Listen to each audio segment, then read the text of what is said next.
The first time I ever heard the word entitlement, it was actually a bad thing. As my soccer team in high school, we played against this team that we were supposed to beat, and we ended up, I think we tied them or lost barely or something like that. And my team had they'd won the state championship a couple years before, and then they were second in state the year immediately prior to where we were. And so we had this history, this sort of legacy in our school of having very, very successful soccer teams. And we'd kind of grown up with that, with the upperclassmen having won a lot of games for us and us being parts of those teams. And we kind of had this idea that we were going to win just by showing up. We were going to win because we were the school that we were against these other teams. And we'd had some disappointing results that season. And the assistant coach kind of pulled us aside. And also, I should add this as well, we were kind of a rich school because we were a private school. So it was sort of rich kids as well. So our assistant coach pulled us aside, and his first words of his after game speech was the level of entitlement on you guys is absolutely pathetic. Right? It's so, what did he say? He said it's disgusting. He said it's disgusting, your level of entitlement. Right? And what he meant was, we had this belief that we were going to win just by showing up, that we didn't have to execute to win, right? And that's the flip side. That's the downside of entitlement. We have this idea in pickup, you're entitled to a certain girl, or you're not entitled to a certain girl, you believe you should get 10s.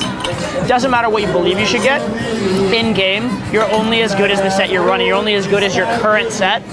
And so even if you are the world's best pickup artist, you do a bad approach, you're not getting the girl. So it's not about who you are or who you have been or what you have done in the past. It's about what you are right then and there, and that is all that counts, okay? So while you should have sort of long-term entitlement, should believe you deserve everything, you only deserve it when you earn it, okay? So you're capable of earning everything. Don't deserve it just by showing up. That's what game is. If it was you deserve it just by showing up, it'd be smile method or some shit, right? So you have to have the actual execution. I just want to throw that out there to clarify that, because one of my biggest sticking points, one of the biggest things that will throw me off in my own personal game is when I'm actually too entitled. When I have too much entitlement without following the process, I will offend girls, I'll piss girls off, I'll have some of the worst nights you could ever imagine. Something that I got from a friend of mine who will remain nameless on this video. But he was talking to the immersion students, and he said at the start of his speech, I want you to think for a second, what is the value of a vagina? He just literally think, what is the value of that? And he said, if you go, nameless. What is the value of a vagina? And he said, if you were to fly to somewhere like Thailand or Eastern Europe or South America, these girls that you're pining over and putting all this time and effort into, and pulling your hair out over and sweating over, you literally could buy them for $20. Okay? You literally almost could. That's what that is worth. Most of it is a fabrication due to society, due to culture, something that is in our head that doesn't exist in the real world. Another thing I learned from the same person who will remain nameless at a speech that he gave in Chicago was he was talking about a relationship that he had in the past, and what he had done in terms of helping a girl with her life and helping a girl to become more sort of developed as a person and to have a lot of life experiences. And he said, he actually as a offer to the room said, anyone who has had a girl that's provided that much value to you in your life, please raise your hand right now. And every hand in the room stayed down. And then his funny thing is, if you do meet a bitch like that, I find out she has a sister because I want to meet her, right? And he has a very good point, which is that the sex per se, that little act, that little bit of good feeling, that little bit of pleasure, it really doesn't last. It really doesn't change who you are fundamentally as a person. It really doesn't mean that much in your life, but we do believe it. Why? Because of society and culture, and because genetically we're trained to try and pass our genes along, and and we want that healthy sort of person that can actually have a viable baby get into the next generation. Nowadays that doesn't mean much because pretty much everybody can. We have medicine and hospitals and good nutrition and shit like that, so it doesn't mean so much these days. It doesn't even matter on a practical level so much, but we still want it, we still like it, and it's highly, highly validating as well, because it's become, due to the evolution, due to the society, sort of a means of achieving victory. Right, that idea that if you're with the hot girl, you've won. Entitlement is based on what criteria you are creating in your life for entitlement. If you go to a club and you go based on club culture, you will not be entitled, period. Right? What does club culture value? It values people who are spending money on bottles because that brings money into the club, and it values women because that brings people who are spending money on bottles into the club. All right? You are not going to be one of those unless you want to spend that money on bottles, in which case more power to you. Please invite me along and I'll steal your women. But short of that, you're not going to be that person. So if you're playing that game, it's a game you are destined to lose. Fortunately, that's not the only game you can play. Okay? The big thing, and this is something I've had to sort of unwire and rewire in a lot of students, the big thing is to play the game by your values or to play a different game. So the first step that I'm going to teach you in entitlement, I'm going to deal with the long-term entitlement first, and then we'll deal with the short-term entitlement, the gimmicks, the tricks, the fake it till you make it entitlement. And actually believe in both. I don't think it should be all one or all the other. I think it's stupid to do all one or all the other. If you do only the long-term entitlement, you're going to take way too long to get success, and you're going to get very discouraged along the way. You may not make it there, and also you're going to hold yourself back maybe even in the long run, because in order to have long-term entitlement, you need to convince yourself of things, you need to have facts, but also you need to have real-world experiences, because unless you're delusional, you need some feedback from the real world to support whatever you're creating, whatever image you're creating of yourself, whatever you're trying to become. So you need both. The fake it till you make it entitlement is good in the sense that it gives you an immediate result, so it keeps you encouraged, and it gives you positive feedback, which can give you that positive loop where you get that upward spiral of things getting better. But if it's not based on anything, then you either get to a certain threshold and you can never get higher, or what you get is you get very entitled but based on no foundation. So you become what we call we call them strong frame guys. They have this belief in themselves that they're amazing, they're the man, they're untouchable, unstoppable, and they believe it so hard, and they're so effective with it. But if that's ever threatened, even for a second, their entire self-image can fall apart, and they can be like in tears, they can be despondent, they can have their whole life shattered. So you have to be very careful of that as well. You want some solid foundation to what you're doing, okay? But we'll start with the long-term stuff. So one exercise that I give to bootcamp students a lot, and this I think is very valuable, is to say, think of 10 reasons why you are the best decision a girl could make, okay? And you can actually think of whatever reasons you want. I try to limit this to non-tangible things, like not you have a car, you have a mansion, or you have money. I don't actually even mind those per se. The only problem with those is that if you have those, you tend to lead with them and be cheesy, and also it's something that can be taken away from you, and so it's still not coming from you, it's coming from something outside of yourself. It's still some sort of societal norm, but fuck it if you have it. If I was a billionaire, I'd probably say money is a reason why I'm valuable, validated, whatever, to get girls as well. So if I had it, I'd probably use it as well. So whatever. But the point is, 10 reasons you're the best decision a girl could make. Understand this, have it in the back of your head. Do not lead with it. Do not think that because you have this, that you're gonna talk about just these things, or you're gonna try and like throw it in their face, because now you're qualifying yourself, now you're trying too hard, and you're letting this little area of excellence undermine the fundamental communication, which is far more valuable. So don't go there. However, what you can do is, number one, know in the back of your head that you're worth more than this $20 that the vagina's worth. And then beyond that, you can subtly steer the conversation in the right areas. Like if I was an Olympic athlete, I would want to have conversations that were around the areas of health, fitness, achievement, competition, those sorts of things. Now I wouldn't try and brag in those areas, but if I'm just naturally telling the truth, I can even be modest, and I'd be very impressive in those areas. If I was like a hedge fund billionaire, I would want to talk about like opportunism and capitalism and markets and things like using your intellect to get ahead in life, because those are areas where I excel. And I could even be modest in those areas, and I would still be impressive. So that's just sort of a technical way of using it in field, but the more important reason to have the 10 is for yourself. The more important reason is so that your brain has actual proof and actual reason why you're validated and why you're entitled, as opposed to just saying like, I am the man, god damn it, I am the man, I am the man, I am the man, and just trying to hammer it in there. Your brain's be like, bullshit, you're trying to brainwash me, I'm not an idiot, I'm smarter than that, right? So you have to give yourself some sort of justification as well, okay? So find your own reasons why you think you're entitled, find your own reasons why you think that you are a good reason for girls. And if you have trouble finding reasons, actually do work on becoming that person. Become the type of person you want to become, so that you do feel you're offering value, okay? A lot of the reason why people don't feel entitled, or especially don't take entitled action, which almost is more important than feeling entitled, is that they feel like they're interfering or being a burden on people. Right? A lot of guys don't want to approach girls in the daytime when they're not out socializing. So like, oh, I'm interfering with their conversation, I'm imposing upon them.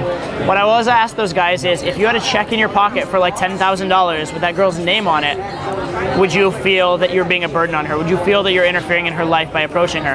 I'm absolutely certain you would not. And in fact, if you went over with that check and she rejected you before you could offer it, who would be the loser in that interaction, you or her? Almost anybody who can afford a computer and has time in their life to watch this video, it almost certainly has to be the case that it's worth more than that. So if that's the case, should you feel hesitant to go talk to that girl? Should you feel that you're imposing on her, or should you feel that you're offering her the best gift she's ever going to have in her entire life? Right? Nice reframe, but it's actually true. I like to trick myself into thinking things that are actually true. That way you have, again, the gimmicky way of going about it, and then the tangible way of going about it, and it comes together nicely. Right? Different models to get you to the same place. Another area where people feel stifled and unentitled is when there's a lot of social pressure on them, when people are looking at them. They tend to have this idea that whatever they're saying is not good enough, or they don't want to make a scene, or they don't want negative repercussions. So part of that entitlement, it comes from evolution. It comes from this idea that when we lived in small tribes, when we had a lot of meeting the same people over and over again in our life, we had to be very careful about maintaining a certain reputation and not making mistakes, okay? This sort of perfectionism, this idea of not making mistakes, really, really holds us back, because usually people who don't make mistakes don't make anything, don't make much of anything. It's hard to do something perfect the first time around. And so you really, really, really need to get out of that idea of not trying to mess up, okay? Be willing to mess up. Be willing to realize that you are not your actions, you are not your results, you are not your past history. You are who you are in this moment. You're what you're capable of. You're your set of skills and your set of beliefs and values. You are not your past. You're not your future technically, although you can grow towards your future. But really, really take it to heart that what you are comes from within you, not from whatever people are thinking about you, whether it be positive or negative. It could be that people will see me out here with the camera and think, oh my God, how cool. That's amazing. Who is this guy? He looks almost like a celebrity, especially with the crew working with me right now. Or it could be they'll be like, this fucking weirdo, what is this obnoxious person doing? Will he just fuck off, right? Either one, I'm still the same person, whether somebody thinks one or the other of me, because what I'm doing fundamentally hasn't changed. So it's all about being internally validated and having your thank you very much, what you're doing come from inside of you rather than from what is given by someone else. So we've talked a bit about sort of long-term entitlement building, feeling that you're a worthwhile person, that sort of thing. Brad has a great idea, just to follow up on that I kind of forgot to mention in the previous segment, which is this idea of the way you do one thing is the way you do everything. So you can derive entitlement from the fact that you're taking positive action, even if you're not somewhere yet. Take entitlement from the fact that you did go to the gym today, or you did read a book today, or you did work on your social skills today, and so you're getting to where you are in the future. I call it borrowing entitlement from your future, knowing that even if you're not where you need to be yet, as long as you're moving in the right path along the right line, you are that person, that kernel of the person inside you, in the same way that a giant tree is inside the acorn. The acorn is the tree in a way, because it has that potential. You can drive your entitlement from that as well. And I think that's a very, very useful thing, because a lot of times, look, we're not where we want to be in life. I would like to be richer than I am. I'd like to have a better body than I have. I'd like to be more well-read than I am, et cetera, et cetera. I'd even like to be better in bed than I am. I'm already pretty fucking good, I think. But anyway, I'd like to be better at a lot of things. So, but as long as I'm working towards those things, I can borrow entitlement from the future on those as well. So that helps with the long-term entitlement. But let's talk a little bit about shorter-term entitlement. One of the easiest ways to get short-term entitlement, and this is very gimmicky, is to rely on a technique. If you have a particular line or technique or something that you think works well, and you go out and it's fun for you to do it, and you believe in it, a lot of times that will work. This is a phenomenon we see on boot camp a lot, which is, as an instructor, we can tell a student to go do something, and because it came from us, he trusts it, he believes it will work, and then he goes out and makes it work. And even if it wasn't the world's best technique, it'll actually work. In fact, a lot of times even if they do the techniques wrong, even if they do the techniques incorrectly, it'll work because they have such belief in what they're doing incorrectly. We tell them to go do one thing, they do something completely different, and we're cringing, but then it works because they believe in it so strongly. You can also change your criteria for entitlement. If you are not the most rich person, don't make your entitlement money, make your entitlement fun. I know a lot of guys that are very scrubby, and you'd even consider them sort of losers at life, but they're very entitled with women because they just think it's about the experience. Or you can disavow entitlement completely. There's one guy I know, when asked how he felt he was entitled to get really attractive girls, he said, I don't know, I don't even think about it like that. It's just I have a penis, they have a vagina. It's, men and women are supposed to be together. What's the big deal, right? So they just disavow the whole entitlement thing completely. So that can be very, very useful as well. However, the best way in sort of a medium, short, long term that I look at it is I say what one man can do, another can do. Or I say, not who am I to get this girl, who am I not to get this girl, right? Somebody's got to do it. Somebody out there has got to be fucking her, right? And look around you at the types of guys you see. And now it could be that you're a total scrub. If you are, I'm sorry. But even if you're pretty scrubbish, if you're even taking the time to watch this video, I'm gonna wager that you're less scrubbish than the average man. And you're definitely less scrubbish than other guys who are getting laid, probably more than you, okay? So understand that if those guys can do it, you can do it. If one man can do it, another can do it. And it's not about who are you to get her, it's who are you not to get her. And also realize, in the same way that I said with the entitlement before, that you have to step up and perform, anyone can step up and perform. Anyone can, right? Think of it this way. Okay, so if you're gonna play basketball against like Michael Jordan and you played like game to 10, you're gonna lose every single time because he's just gonna crush you, right? But if you're going to go shoot like a half-court shot competition against Michael Jordan, he's still gonna beat you like maybe 90 times out of, probably 99 times out of 100, but one time out of 100, you'll make the shot and he'll miss it just off pure fucking dumb luck, right? And that's all it takes. It's the same thing with an approach. I can have better game than you, but if you do enough approaches, you're gonna do it one time out of 100, you're gonna beat me, probably more than one time out of 100, because I'm probably less good at pickup than Michael Jordan is at basketball, to be fair. But you're gonna beat me on pure dumb luck every once in a while, right? And once you've won, once you've got the girl, once you've you slept with her, whatever, it doesn't matter if you got it by luck, you got it by like having every technique in the book. You got it. You got the win. She's in your bed. You can develop a relationship off of that. So it doesn't really matter, right? You're capable of doing it. You may not be on every time, but you're capable of doing it every once in a while. So who are you not to do it? Who are you not to step up and try, right? You are capable. You have it inside of you. And also, again, someone's got to be fucking her. It's her role as a woman to like you. So why not just give her the chance? Lastly, and this is kind of like another disavow of the entire entitlement idea. Even if you're not entitled, who the fuck cares? Okay, who the fuck cares? Even if you're not deserving of something, is there something morally wrong with getting something you didn't deserve every once in a while? Like if you're walking down the street and you saw a $100 bill like laying in the street, and you looked around and made sure no one has cameras on you, no one's like some kind of weird sting, if you're 100% sure you're alone, would you not pick up the $100 bill? Would you be like, no, it's not my money, I'm not entitled to it, I'm gonna leave it there? You'd probably pick up the money, right?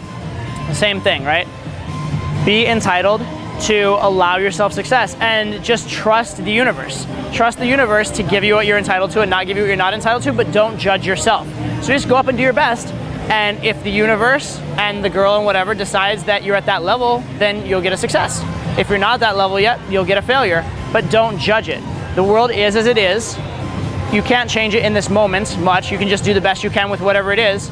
And in doing the best you can with whatever it is in that moment, you're going to be better prepared for the next time. It's just another brick in the wall to get you to where you need to be, okay? So rather than rejecting yourself ahead of time, go in and let her reject you. Be okay with that. Don't have an ego about it, right? Don't worry about it. Realize, again, it's not a reflection on you as a person, right? There's a lot of randomness going on, but give yourself the chance. Don't reject yourself. Allow the universe to reject you. Allow it that privilege. And even if you do go get rejected by the girl, put it this way. If some fat, ugly girl that you would never in a million years came and talked to you, would it still make your day better? Probably would. If you go and talk to that girl, even if she gets hit on a lot, even if she was annoyed in a bad mood, you still made her day better. You still added something to her life. So there's no negative. There's only positive. Let the universe reject you if you want. On the short-term basis, you take enough rejections, you'll get a success in the long run. But let yourself take the rejection from the universe. Just don't take the rejection from yourself. On a spiritual level, that's what it's really about. On a spiritual level, the only thing that matters is your own perception, your own effort, and whether you make the most of what you're given. We all have different talent levels. Some of us are taller or shorter. I would have made a very bad NBA basketball player, for example, right? And so would it be shameful or like a knock on me as a person to not make it as an NBA basketball player?